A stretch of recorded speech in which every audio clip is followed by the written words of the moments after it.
One more thing about may, might. Well, this is actually about could and might. It's not about may. And that's could and might. And it's just could and might, yeah? Not may, but could and might are used for expressing annoyance. It's in everyday English. I would say it's quite informal English, but it's definitely used and it's often used. I would even say that it's often used. We say something like this.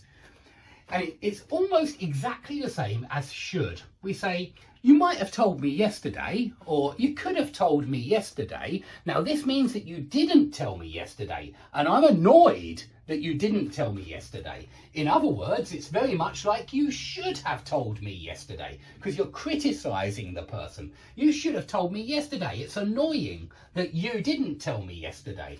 Now, I think there's a slight difference, but it is very, very slight.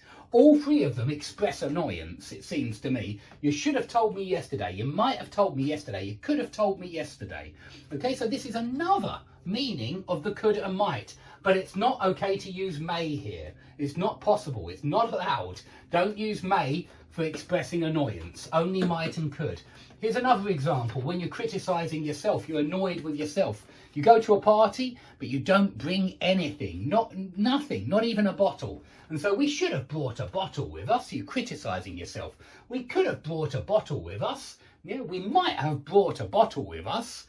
Yeah, something like that. You know, maybe you want to say something like, I could have told you that. Yeah, you're annoyed because the other person didn't know something because you hadn't told them, and you think, I could have told you that. I should have told you that. I might have told you that.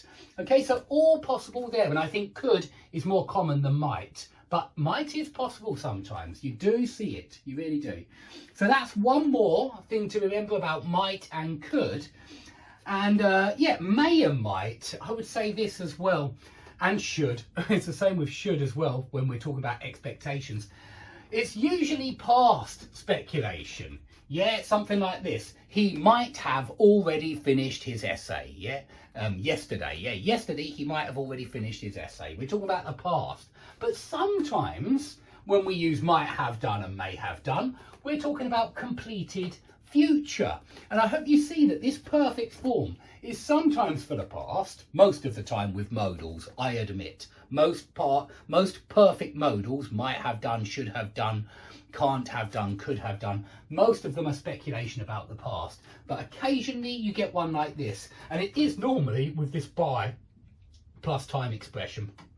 We might have finished this project by the end of next month. We may have finished this project by the end of next month. We should, if you're expecting it, we should have finished this project by the end of next month. So you do see perfect modals sometimes speculating about the future. Okay, and that's important. And it's these three really that you most often see speculating about the future, it seems to me. I wouldn't put could here. We could have finished this project by the end of next month. I wouldn't. Could doesn't sound like it's possible for future. It is possible with present. Look, he could be swimming now, but not for future. Let's come back over here and we'll go on to must now. Now must is for speculation and deduction, just like could, might and may was for speculation and deduction, but not can. Notice not can, and notice that we don't use can in the four aspects. I keep reminding you, I just think it's important. It's used for speculation and deduction, but it's also used for obligations, which is obviously very different from speculation and deduction. And when it's used for speculation and deduction, it is used in the four aspects, but when it's used for obligation, it's not used in the four aspects. It's only used in the simple aspect, yeah? Must go, must play, must have. And when you're talking about obligations, well, you might think, how do you express past and present and future then for obligations?